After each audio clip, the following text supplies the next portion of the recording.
if a president sexually assaults, let's say, an intern in the Oval Office, is the president subject to criminal prosecution for that?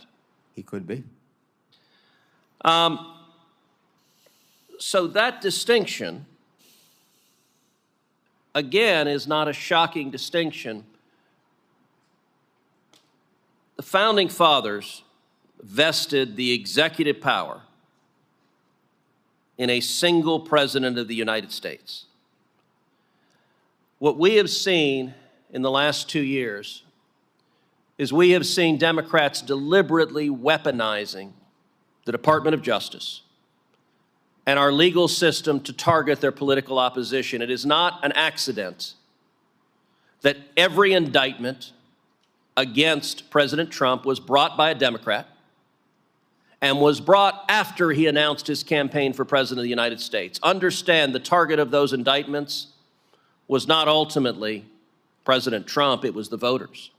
Okay, pause. Did you just hear that? Because that right there was Senator Ted Cruz, and he was not playing around. Before we watch the full video, I just want to say this. Whatever your politics are, what Cruz just laid out deserves a serious conversation. He's not ranting. He's not name-calling. He's building a legal argument and daring anyone in that room to challenge it. FDR, Truman, Obama. He went through presidents of both parties, and the point is sharp. Why were actions taken by those presidents actions that would land any ordinary citizen in prison, never prosecuted? But Trump gets indicted 4 times? That's not just a partisan talking point. That's a real constitutional question. And the immunity argument? People throw that word around like it means a president can do anything he wants. Cruz shuts that down fast. Personal crimes are still on the table. Always were. This is purely about official acts, and that distinction has existed in American law for judges and prosecutors for a long time. We're about to watch the full video, and I promise it only gets more interesting from here. If you're new, hit subscribe because this is where we break down the moments that get glossed over. And drop a comment before we continue. Do you think presidential immunity is a necessary protection or a dangerous loophole? Tell me where you stand right now. Let's get into it. Senator Cruz. Thank you, Mr. Chairman. The nub of the Democrats' argument today is that the concept of presidential immunity is somehow unprecedented, is somehow remarkable. That claim is utterly ahistorical and disconnected from the entire constitutional history of the Republic. General Mukasey, before 2023, how many times has the President of the United States been indicted? None. Before 2023, how many times has a former President of the United States been indicted? None. In the last 2 years, how many times has President Donald J. Trump been indicted? 4 times, I believe.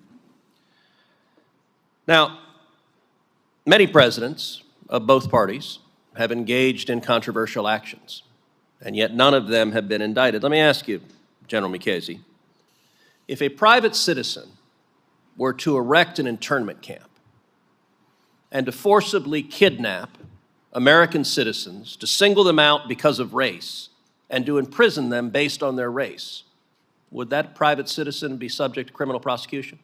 Would. When President Franklin Delano Roosevelt did the exact same thing and erected Japanese internment camps, was FDR prosecuted? He was not. Let me ask you, similarly, if a private citizen were, say, to detonate a nuclear weapon over a city and kill over 140,000 people, and then if that private citizen a few days later detonated another nuclear bomb over another city and killed 75,000 people, could that private citizen be criminally prosecuted? He would. Was President Harry Truman prosecuted for detonating nuclear weapons over Hiroshima and Nagasaki? He was not. All right, how about this? If a private citizen launched a weaponized drone and killed a United States citizen, could that private citizen be criminally prosecuted? He would. Was President Barack Obama criminally prosecuted when he killed United States citizens using drones without notice and without due process? He was not. Although, as far as due process is concerned, I believe the comment of my successor to that question was that Anwar al-Awlaki got, quote, all the process that was necessary. Well, although I suspect he might disagree with that assessment, were he able to present his case. Right. All right. Let's contrast that with the rules that govern other federal officials. You were a judge for 19 years. As a federal judge, did you have immunity from your official acts? For my official act, yes. Do federal prosecutors have immunity from their official acts? They do. Now, the distinction between official acts and personal acts is not a terribly shocking distinction. Under the decision of Trump versus United States, if any president walks onto the sidewalk and just shoots a citizen, is that president liable to be prosecuted? He is.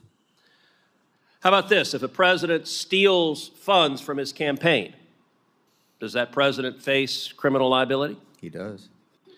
How about this? If a president sexually assaults, let's say, an intern in the Oval Office, is the president subject to criminal prosecution for that? He could be. So that distinction, again, is not a shocking distinction. The Founding Fathers vested the executive power in a single president of the United States. What we have seen in the last 2 years is we have seen Democrats deliberately weaponizing the Department of Justice and our legal system to target their political opposition. It is not an accident that every indictment against President Trump was brought by a Democrat and was brought after he announced his campaign for President of the United States. Understand, the target of those indictments was not ultimately President Trump, it was the voters. It was prosecutors who were terrified that the voters would choose to re-elect President Trump. One of the great things about the United States is we're not a banana republic. Since 2000, the nation of Pakistan has had 6 former prime ministers prosecuted and convicted. Brazil has had 3 former presidents arrested and imprisoned. Last year, Nicaraguan President Daniel Ortega arrested, charged, and imprisoned 40 political opponents. General Mukasey, you were Attorney General of the United States. Is it the proper role of the Department of Justice to prosecute and target the political opponents of whoever happens to be President of the United States? It is most assuredly not. Thank you. Senator Bowman. All right, we've seen the whole thing. And honestly, it lands harder every time I watch it. Let's start with what Cruz did structurally, because it was genuinely well built. He didn't come in throwing accusations. He came in with a framework. He asked the same question 3 times. Would a private citizen be prosecuted for this? Every time, yes. Then he flipped it. Was the president prosecuted? Every time, no. That's not rhetoric. That's logic. And it's hard to argue against. The FDR example is one people overlook. Over 100,000 Japanese Americans, citizens, rounded up and imprisoned based on their ethnicity alone. If any private individual did that today, they'd be facing serious federal charges. But FDR has a memorial in Washington. Now, I'm not here to relitigate his legacy, but Cruz's point stands. The standard has never been applied equally, and that silence says a lot. The Truman example is just as strong. The morality of Hiroshima and Nagasaki is a whole separate debate, and reasonable people disagree on it. But the legal point Cruz is making is solid. Truman made that call as commander-in-chief, as part of his official duties, and the country accepted it as such. That is exactly the distinction Cruz is drawing. Official acts carry different legal weight, and they always have. The Obama drone strike example is where things get really interesting, because this wasn't a Republican president. Anwar al-Awlaki was a United States citizen killed by a drone strike ordered by Obama with no trial, no due process, no charges filed. And that comment Cruz referenced, that al-Awlaki got all the process that was necessary, That should make everyone uncomfortable regardless of your politics.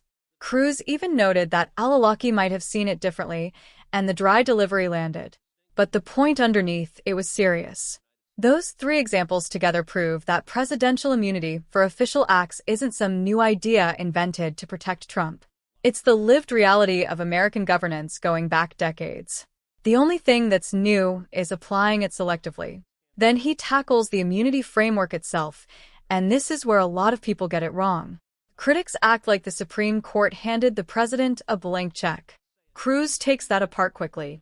Shoots someone on the sidewalk? Prosecutable. Steals campaign funds? Prosecutable. Sexual misconduct in the office? Prosecutable. The line between official conduct and personal criminal behavior has never been blurry. It exists for federal judges and prosecutors already, and it should exist for the president too. Now the political weaponization point. I know some of you will push back here, and that's fair. But look at the facts Cruz laid out. Every indictment against Trump was brought by a Democrat prosecutor. Every one came after he announced he was running again. You don't have to be a Trump supporter to find that timing worth questioning. You just have to be honest about it. If a Republican DA indicted Biden the week after he announced his re-election campaign, we all know the reaction would be completely different. The banana republic comparison is an exaggeration either. Pakistan, Brazil, Nicaragua. These aren't historical footnotes. These are recent examples of countries that also believed their institutions were too strong to be corrupted. Cruz is saying the line between a constitutional republic and that kind of system is thinner than most people think. And the former attorney general sitting across from him confirmed it plainly. It is not the proper role of the DOJ to prosecute political opponents. No hedging. No qualifications. That confirmation from that person in that room carries real weight. Look, you can disagree with Ted Cruz on plenty of things.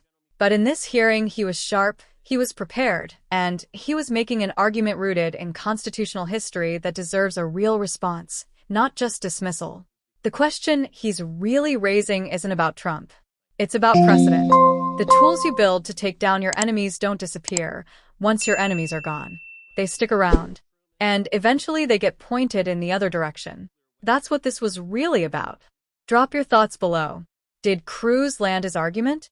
Where do you push back? Let's have the actual conversation.